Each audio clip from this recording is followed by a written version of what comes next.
Hi guys, and welcome to my review of the 7Hz Salnotes ZERO.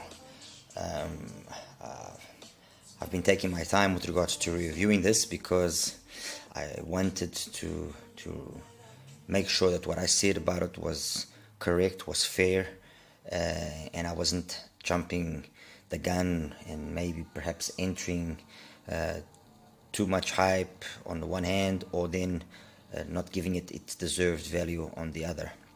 So yeah, my apologies if I'm a little bit late as compared to some other reviewers, but I've learned that patience is a virtue sometimes. Anyway, this is the box. I must say, and I must be honest, that when I saw the box, it kind of reminded me of a KZ product. No offense meant to 7Hz. I was kind of a little bit, okay, well, but then again, it's a $20 IEM, so you can't really be expecting a fancy box or anything of the sort. Anyway, box, very simple, slides out. Inside, as you can see, very much like the KZ style of packaging. Okay, inside brings it's a decent cable. It's not a bad cable. It's a decent cable. A little bit too much life for my liking. It kind of gets tangled very quickly, but otherwise it's nice. I think actually, if I'm to just make a complaint about the cable, and it's not a complaint, it's a constructive criticism, is that these ear hooks are just a tad too strong. If they were maybe a little bit weaker, or perhaps not even non-existent, it would be nice. Otherwise, it's a decent enough cable, especially for the price. And then brings a nice array of tips. I'll be honest, I have no doubt that the tips were carefully selected to make sure that the maximum performance is obtained from the Zero. I particularly just don't like them. I mean, these tips are very much what comes in the Yoko, and I'm just not impressed. I mean, with all respect again, I'm not trying to be disrespectful or anything of the sort. I'm not impressed by the tips. So much so that I've used the KBR07 series tips on it, and I'm way more satisfied with the performance that I got with the KB ears. Anyway, that's the box. Simple, nothing special. It is what it is. It's just supposed to carry the IEMs. Alright, IEMs themselves. There we go. Available in several colors. I got the black ones here. There's also white and like a kind of a baby blue color as well. Surprisingly, although they've got this weird kind of shape to them, they fit very nicely. And I think this is maybe a theme from 7Hz. I mean, the Timeless, for example, although it had that crazy look, it actually fit quite nicely. And well, at least with me, I didn't have any complaints. And I'm sure a lot of people also shared the same opinion. But anyway, like I say, the IEMs have got this different shape, but it's they're cool, they're very nice. They got a nice solid build to them. Seems like a plastic resin of sorts with a metal faceplate. It says Salnotes ZERO. I think I would have maybe preferred something else there, something more subtle. But anyway, look, this is just me. 2-pin connector straight away. That's a very big plus point, especially against its probably its main. I'm not going to say its main competitor, but the main IEM that it's being compared to. Okay, like I said, nozzle length is fine, fits nicely, isolates beautifully, not heavy. Honestly, nothing that can really be faulted with regards to the build construction and to the fitment and to the isolation of the IEM. It's fine. It's just perfect. Yeah, that's basically it. I'm using an XI-NHS cable, using the KBR07 tips, the white ones, and that's basically it. All right, let's talk sound. Let's talk what it's all about, because that's what we want to know. I've made, as you can see, a decent selection of IEMs here, which I believe fall into the category of the Zero. And what is the Zero for me? The Zero is an ultra detailed, ultra clean. It would easily pass for an IEM costing way more money than what it actually is if you were blind testing it. I have absolutely no doubts that any reviewer, anybody, anyone that has half decent ears and capability and so on and so forth would listen to this and would say, wow, this costs $80, costs $70, I believe you. Costs $100, I believe you. Because that's the kind of performance that it offers. So it's a very clean signature.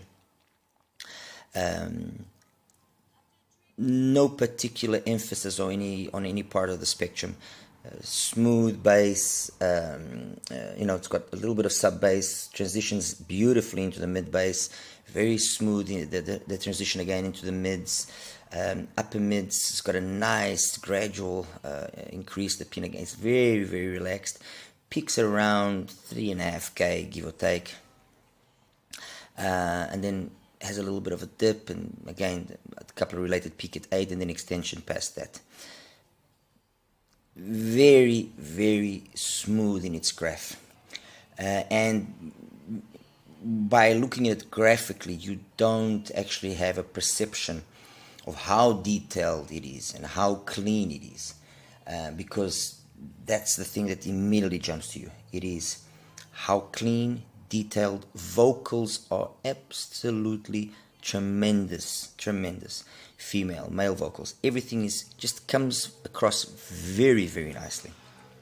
Yes, there are certain artists that their voice is perhaps a little bit too emphasized, but overall, as a general kind of rule, vocals, instruments, everything is very nicely done. Great tonality, great timbre. There's really nothing much that I can falter. Honestly, if I'm going to start getting into the nitty gritty details of things, and this, look, this is $20. For $20, there's nothing that touches it. That's it. There's nothing that touches it. I'll be blunt and say it openly. Okay. What do I have here? What did I compare it to? Okay. The Tripowin LEA. It's one of the first, let's say, cheaper IEMs that came along with this style of tuning, of graph, of curve, and I'll be showing you in a second all the curves, and you'll better understand. Tanchjim Olá. Again, it's an IEM which falls within this category of the Zero, which is ultra detailed, ultra clean, more on the neutralish side with regards to the bass, but then great emphasis on mid, so vocals and so on and so forth. Obviously, the one that I mentioned was going to be its biggest contender or comparison, the CHU. This one has been modified by me to have a cable, to have a removable cable, as you can see. Okay, so it's not the stock one, although it graphs and sounds just like the stock one. Let's just get that out of the way. I didn't modify it in any other way. Okay, and then I have 3 other IEMs which are also on the neutralish kind of sound signature, neutralish bright, let's put it that way, which are not so much on the bright side, but neutralish very much, and with a nice mid bass, with a nice mid range focus, is the Moondrop Aria, the Snow Edition, the SE, the Dunu Titan S, and an oldie, but I still think one of the better IEMs that has come out of the chifi market, the HZSOUND HeartMirror. This thing is still, for me, an absolute beast, and for the $40 odd that it costs, what it offers in terms of build quality, overall performance, everything is just also worthy of being here. Let's put it that way. Okay, so let's look at the graphs, and I'll try, by looking at the graphs, explain things a little bit better. Okay, so that is the graph of the 7 Hertz Zero. Well, that's the graph of my one. Okay, that's the graph of my one, which I believe is very much similar to what other people have been graphing and getting. Okay, and as you can see, just what I mentioned. I mean, everything sits within. So 78. Everything sits within a window of more or less 10 dBs. It's relatively neutral in the lower end. Okay, relatively neutral there. Very smooth in the way in which it rises in the mids and upper mids. So it doesn't. When you look at it, it doesn't look like there's anything going to be jumping out or being forward or anything. But like I said earlier, yes, some female voices sound just a little bit forward, okay? Sound just a little bit on the... then it's got this little dip here, which is actually nice because it happens at around 5K, so it reduces some possible sibilance that might occur. And honestly, I didn't find it sibilant. And I actually found that the zero scaled very well, and only with certain music did it not scale so well. Only with certain music did it... maybe get out of its, I'm not going to say comfort zone, but, you know, like Sister from Rochelle Farrell. Her voice at certain points of the song, between the minute 2 and minute 3, if you got a lower volume is one thing. If you crank it up a little bit, this can get a little bit too intense, all right? But on the other hand, you listen to, for example, Pressure from Havlo Brown and Gabrielle, very nicely done, very nicely done. And even a song like Let Go by Gali Matias, which has got a nice bass line to it. I was actually surprised the bass was half decent. It's not a bass head IEM, no, it's got bass in the right quantity, in my opinion. I didn't really find any song that I was saying, okay, it's a little bit thin here. It is on the thin side. Let's make it clear. It is on the thin side, although particularly myself, I didn't pay too much attention to that because I was so impressed by how well it does the mids, how well the vocals come across, how well all the details just are transmitted, that I really... It's not that I could care less if it was light, no, because obviously the bass is a determining factor on how good the mids are. And the mids are what they are because the bass is there in the right quantity. Would it be nice if there was just a little bit extra? Maybe. I'm not going to deny that. Maybe another 2 dBs below 100 hertz could have helped just give a little bit more dynamic emphasis on certain songs. You know, Elephant by Carol Duboc, for example, the way the drum hits. If it has just a little bit extra, that little 2 dBs extra, the drums could come across in a more like they feel, you know. Let me see another one. Blowback by Gali Matias as well, the same thing. Just a little bit extra, a little bit more bass there would have been welcome. But honestly, it does it well. It does it really well. There's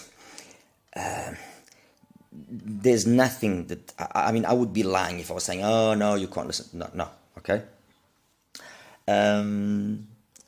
As for the technicalities, soundstage, pretty decent. Imaging, I found it to be okay. You can position things, although it's not, it's not pinpoint positioning to the last millimeter, no, but it's decent. Detail retrieval, amazing, honestly, for the price, absolutely amazing, the detail retrieval, for the price and above, mind you.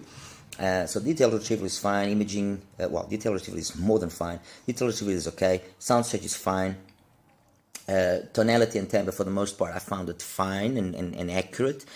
Only with certain songs, the things just sound a little bit too emphasized, okay? But nothing, again, that I consider that's going to break the bank, because we are talking $20, all right? I mean, I've heard things way more expensive, and I'm not going to point fingers and say that are absolutely atrocious, I mean,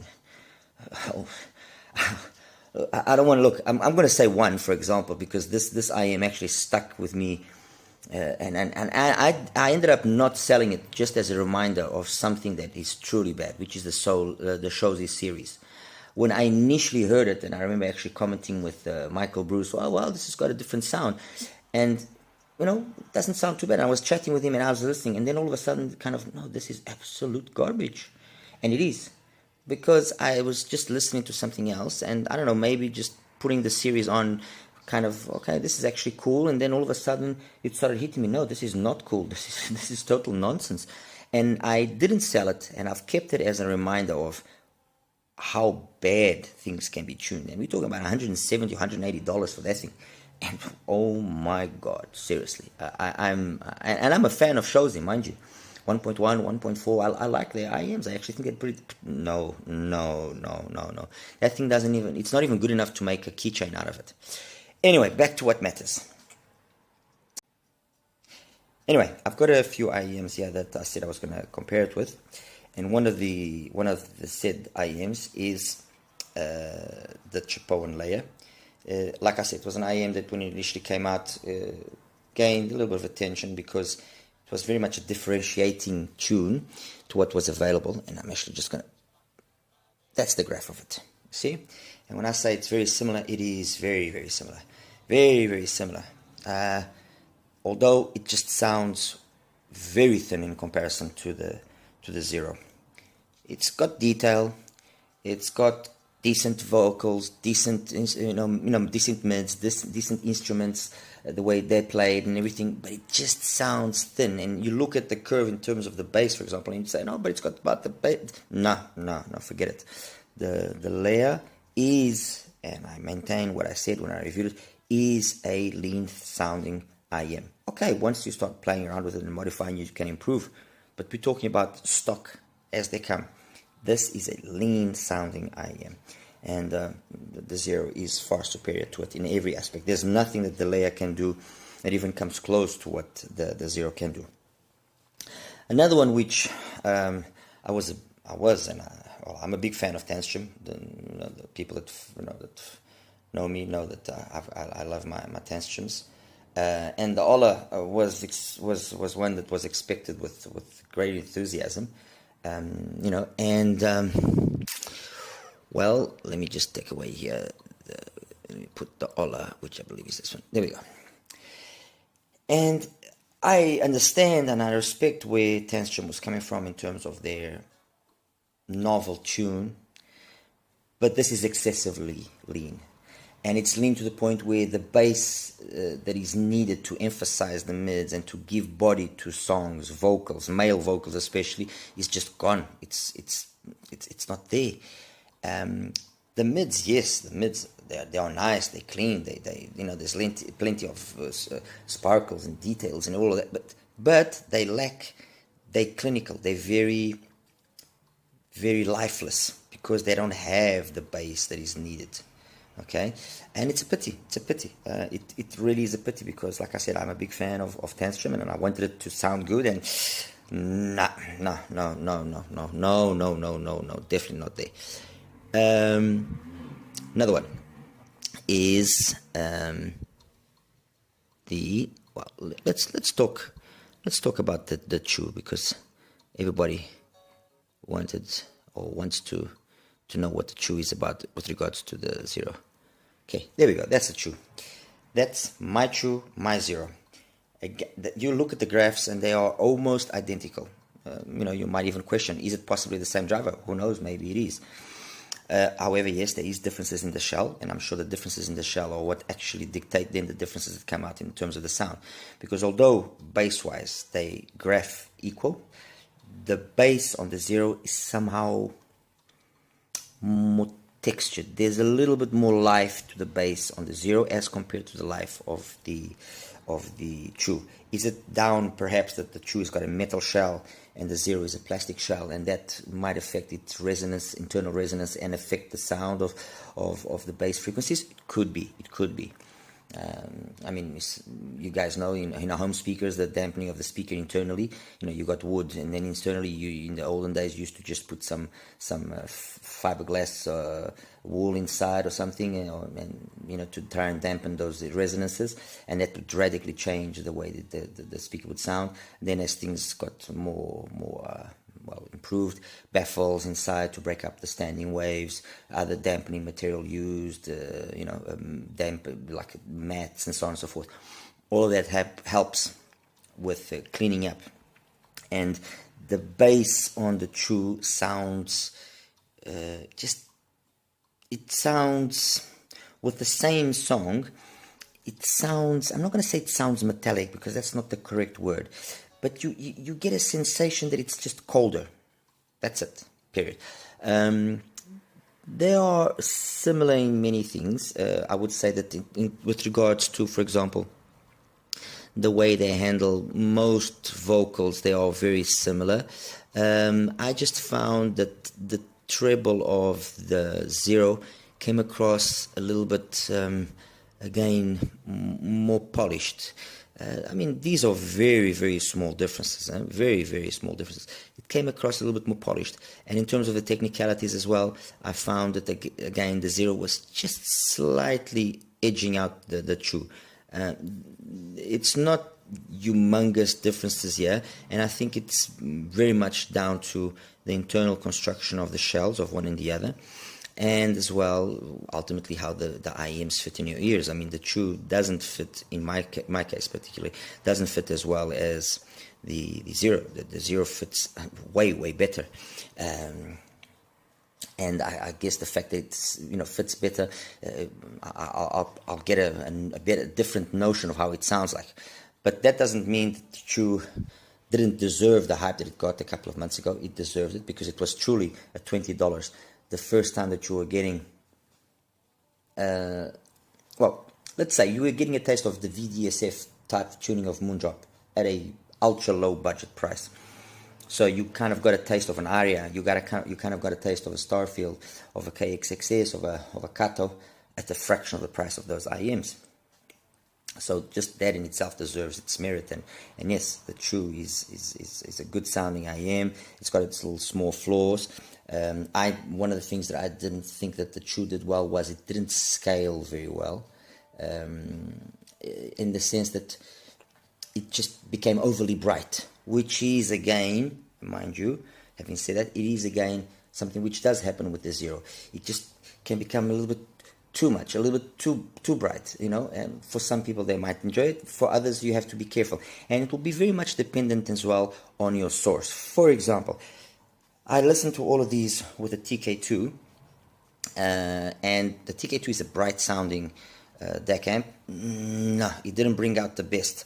The CHU, the Zero, they do better with like something like an M15, with a darker sounding source, like the new UA3. Beautiful.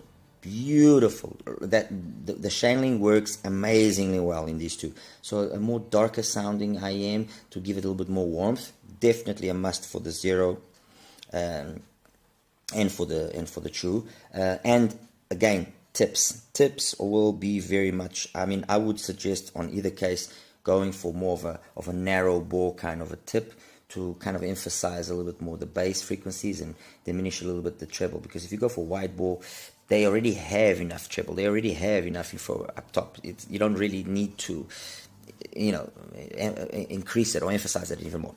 Anyway, that's the CHU with the Zero.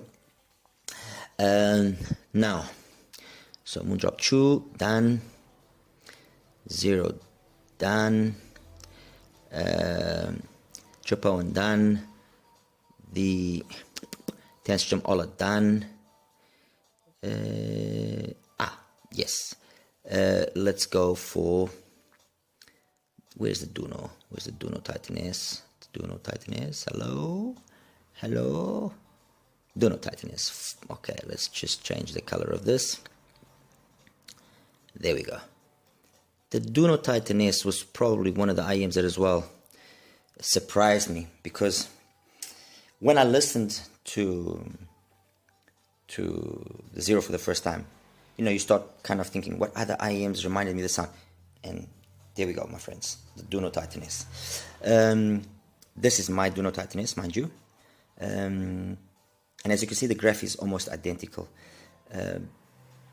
Does the Zero beat the Titan S in my opinion? No, it doesn't. But it sure as hell gives it a good run for its money. We're talking roughly $80, so it's 4 times the price. Does it justify 4 times the price? No, it doesn't justify 4 times the price. But the Dunu is ultimately more polished. Okay, that's where I can say the Dunu just edges out the Zero, is in how polished it is. It's got a better build quality. It's got, you know, that very much that kind of steampunk alternative look to it, and the shells are very unique. But it's questionable if it's worth the 4 times the price tag. Otherwise, in terms of sound, they're very similar, the same kind of bass, the same kind of amount of details, and a little bit better imaging on the Dunu as well, a little bit better soundstage. Yes, there is an improvement in those technicalities. And although it was not my preferred IEM because of that little extra bass energy that I would have liked, in retrospect, perhaps I was maybe just a little bit too demanding on the Dunu, especially because I was coming from the Aria, and I really like the Aria. I really like the Aria. And the Aria's got way more bass, and it's very noticeable, so perhaps that was one of the things that made me as well not give the Dunu the deserved chance that it warranted. The other IEM that I compared it to, I just mentioned, is the latest Moondrop Aria, the Snow Edition. And as you can see, yes, again, the graph very similar, and although the SE compared to the original Aria has got less bass, compared to the CHU it's got more bass. It doesn't look like it graphically, it doesn't seem like there's a big difference, but it is. You notice that there's an extra fullness to the bass of the Aria. There's an extra just girth to it. It just sounds more there, and it fills out songs a little bit nicer. Having said that, the truth is it also doesn't have the same kind of extension up top that the Zero does have. So perhaps that is also contributing for you to feel more the bass a little bit, But it's got a very nice bass, very nice mids. It's a little bit less upper frequencies, so a little bit less treble. Presence and brilliance is not as much as on the original Aria, and less than the Zero. And this can again be very much a situation which will be dependent on you, on your music library, and what tips you are using, and so on and so forth. And finally, we're gonna compare it here to an oldie, but very much an IEM which I think deserves its place here, which is the HZSOUND HeartMirror, as you can see there by the graph. And it's not as smooth. It does have its ups and downs in past the 2K area, and it seemingly lacks bass as well, a little bit on the shy side over there. But the truth is, when you listen to the HZSOUND HeartMirror, and again, you need to select the right tips. Spinfit CP145s are what worked for me in my case. The right tips and with the right source, I still feel it's one of the best IEMs in terms of overall detail capability, detailed retrieval that you can find under $100. I know this is a bold statement, but I truly think it. Some might think that it's overemphasized, some might think that it's overcolored. Personally, I don't think so. The bass, yes, is a little bit on the shy side as compared to what it can do then, the mids, upper mids, presence and brilliance areas. Yes, it is. But the truth is, again, it's an IEM that if you want to tinker around with it and play around with it a little bit, you can increase it. But in stock format as it is, and that's what we're talking about here, I was never offended, and I was actually quite surprised at how much bass was actually present, because the quality of the bass is there. It's just a quantity that perhaps might be a little bit on the disappointing side for some. And ultimately, I've got another set which is modified, so I know what it's, for me and for my music, I know what it needed extra, and I did it. How does it compare to the Zero overall? You feel that extra fullness in the bass on the Zero, yes, but it's not as big as you would think, okay? The HZSOUND is even more bright than the Zero. It's got more liveness to the sound. You listen to it, and it really sounds very. It's bright. Period. That's the only word I can really, that comes to mind. It's bright. It scales better than the Zero, in my opinion. Although, yes, ultimately, when you really do push it, it will become a little bit aggressive, and you will notice some sibilance because there is a slight peak there at 5K, which is, for example, subdued on the, well, a little bit less on the Zero, and you do notice it. You do notice that peak. It's got loads of information, even if there's a couple of related misreading, let's put it that way. It's got loads of information up top. Really, you can feel all the little sparkles and twinkles and everything. You can hear it. Especially, for example, if you take the SE and you straight away jump into the HZSOUND, you're like, oh my god, what is this? The difference is humongous. Overall, let's go back now here to the IEMs, because I've showed enough graphs and talked about enough about all of them, I guess. Fantastic. Simple. Highly recommended. Does it make sense if you have some of these to go and get it? I would say yes, for the sake of it's so cheap and it's so well done that yes, I would say just get it. Okay, and when I'm talking about the more expensive stuff, or I'm talking about obviously the Aria 80, the Dunu 80, and the HZSOUND $45 roughly. Although the Ola does cost the same thing. As compared to these three, if you don't have any of these three, get the Zero straight away. Don't even bother with any of them. I mean, the one that's my last choice or selection here is the LEA. The second one that goes is the Ola. Once it's modified like I've done, and I've got a video on that if you want to check it out, it actually then becomes pretty decent because it does have then that bass that's needed. But this is out, this is out. The CHU is out for the simple fact that it doesn't have a detachable cable as compared to that, and you're getting the same performance. I mean, this has got better performance actually, even as if you recall what I said. It's got slightly edges out the CHU in many things, you know. So, and the fact that they're the same thing, and one has a removable cable, one doesn't have. And by the way, I'm using a 2.5mm cable here. Because it actually takes on power nicely. It's just that you need to select well that power source, okay? Not a bright source, a more darkish sounding. This is a better, undeniably a better option. And like I said, if you don't have any of those, yes, then get this, because for the price, it's you know, it's a no-brainer. If you do have any of those there, I still do think that that this is a viable option, because it's well tuned. It's I mean, you can definitely see that 7 Hertz is a company with a mission. They want to establish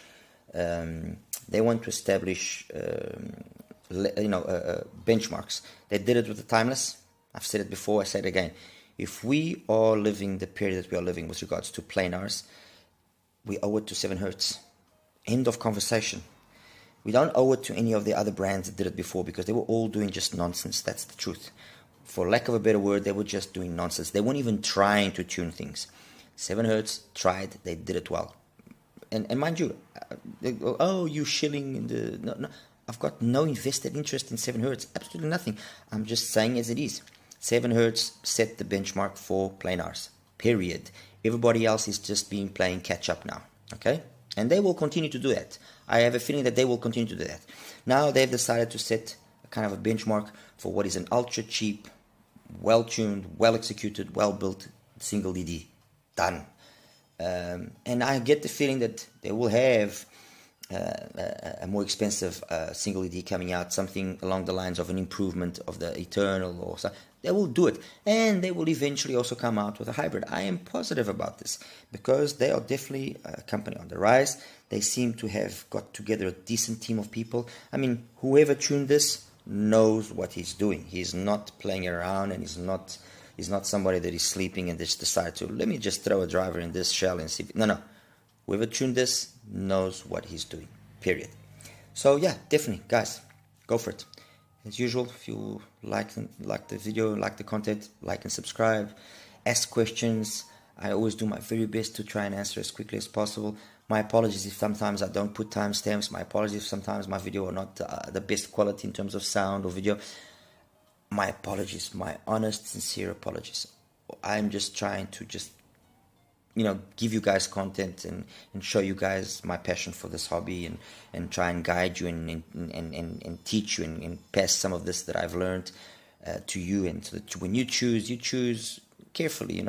You don't just spend your money like I've done many times, without thought. All right, take care, guys. Take care. Bye bye.